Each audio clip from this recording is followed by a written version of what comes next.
বন্ধুরা আমি এখানে একটা কাটা কাটিয়েছি আগে, তারপর একটা দেখুন এরকম করে খোপার মতন করে এরকম করে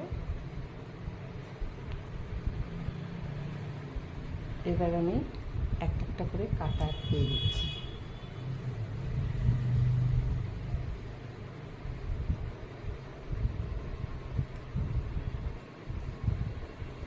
একটা করে কাটা আটকিয়ে নিচ্ছি।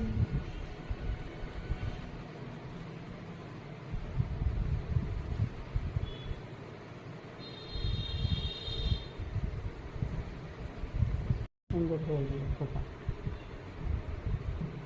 টানলেই বাঁধতে পারেন আপনারা।